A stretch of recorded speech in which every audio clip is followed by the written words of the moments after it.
નમસ્કાર, આપ જોઈ રહ્યા છો સીએનસીસી ગુજરાત. પાટણ જિલ્લામાં ધુમ્મસ છવાયું છે ત્યારે પાટણ શહેરમાં વહેલી સવારે ઘાટ ધુમ્મસે સામ્રાજ્ય સ્થપાયું છે.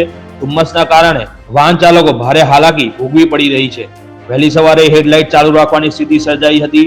બુધવારે મધરાતથી વહેલી સવાર સુધી શહેરના મહત્તમ વિસ્તારોમાં ધુમ્મસની ચાદરમાં ઢંકાઈ ગયા હતા. સવાર સુધી વિઝિબિલિટી ઓછી થઈ જતા દૂરદરાજના દ્રશ્યો તો જાણે આકાશમાં ખોવાઈ ગયા હતા.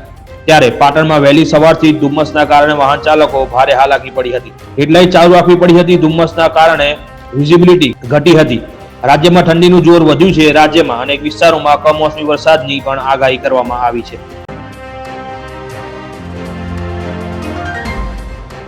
ચાણસ્મા નગરપાલિકાના ચીફ ઓફિસર સંજય પટેલની મુસીબતો હજુ અટકવાનું નામ લેતી નથી.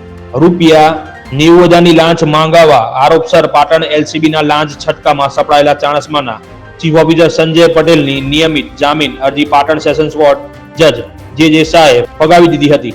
કોર્ટે જણાવ્યું હતું કે આરોપી સામે પ્રથમ દર્શનીય કેસ જણાઈ આવે છે. આ કેસમાં આરોપી પૂરતી તપાસ જારી છે. આ કેસમાં હજુ ચાર્જશીટ થયેલ નથી. વળી આરોપી ચીફ ઓફિસર તરીકે ફરજ બજાવતા હોવાથી જામીન આપવાથી તપાસને વિપરીત અસર થવાની શક્યતાઓ નકારી શકાય નહીં.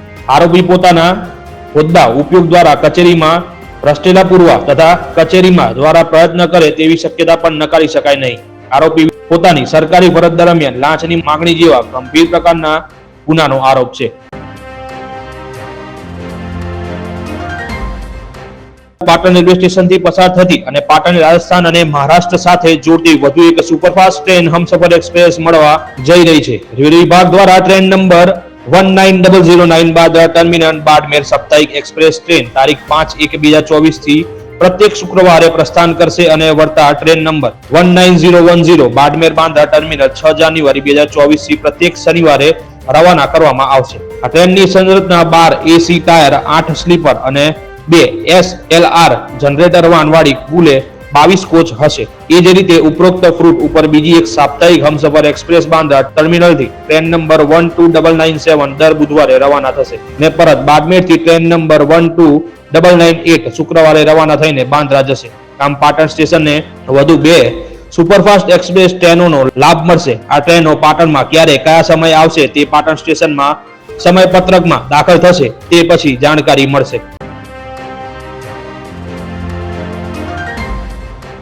પાટણ સહિત જિલ્લાની 5 નગરપાલિકાઓને મુખ્યમંત્રી દ્વારા ચૂકવવા પાત્ર ગ્રાન્ટની આખરી અને બીજા હપ્તાની રકમ પેટે કુલ રૂપિયા 2,50,00,000ની ચૂકવણીનો ચેક અર્પણ કરાવ્યા હતા. જો કે અમુક જ નગરપાલિકાઓને સ્થળ મંચ ઉપર પ્રતિકાત્મક રીતે જ ચેક વિતરણ કર્યું હતું ને પાટણ જિલ્લાની 5 નગરપાલિકાઓને ફળવાયેલી બીજા હપ્તા પેટે કુલ રૂપિયા 4,62,41,007 રૂપિયાની રકમ ને તે નગરપાલિકાના એકાઉન્ટમાં જમા કરી દેવાશે. ગાંધીનગર ખાતે યોજાયેલા ઉપરોક્ત ચેક વિતરણ કાર્યક્રમમાં પાટણ નગરપાલિકા તરફથી પ્રમુખ હિરલબેન અજયભાઈ પરમાર, ઉપપ્રમુખ હિનાબેન શાહ, કારોબારી ચેરમેન મુકેશભાઈ જે પટેલ તથા ચીફ ઓફિસર નીતિનભાઈ બોડાત અને નગરપાલિકાના એકાઉન્ટર ઉપસ્થિત રહ્યા હતા. પાટણ શહેરમાં રેલવે ફાટક ઉપર ઓવરબ્રિજની કામગીરી ચાલી રહી છે ત્યારે રાજમહેલ રોડ ઉપર વાહનો પાર્ક કરવા અને લારીઓ ગોઠવતા ટ્રાફિકમાં ભારે સમસ્યા સર્જાઈ રહી છે. ત્યારે આ રસ્તા પર અવરોધરૂપ હંગામી દબાણો ધ્યાને આવતા તેને દૂર કરવા માટે ટૂંક સમયમાં કાર્યવાહી કરવામાં આવનાર હોવાનું સૂત્રોએ જણાવ્યું હતું. શહેરમાં રેલવે સ્ટેશન 3 રસ્તાથી રાજમહેલ રોડ થઈ કોલેજ રસ્તા સુધી ઓવરબ્રિજની કામગીરી ચાલુ હોવાથી સર્વિસ રોડ ઉપર વાહન વ્યવહાર વધી રહ્યા છે. ત્યારે આ સિંગલ સર્વિસ રસ્તાઓ ખુલ્લા રહે તે માટે હંગામી દબાણો દૂર કરવા માટે મંગળવારે પ્રાંત અધિકારીની અધ્યક્ષતામાં એક બેઠક યોજાઈ હતી. જેમાં ટ્રાફિક પોલીસ અધિકારી, સિટી સર્વે તેમજ ટાઉન પ્લાનિંગ અને નગરપાલિકા સહિત અન્ય વિભાગના અધિકારીઓ હાજર રહ્યા હતા. જેમાં અડચણરૂપ કોઈ પણ વાહન કે લારી ગલ્લા રાખવા દેવામાં આવશે નહીં.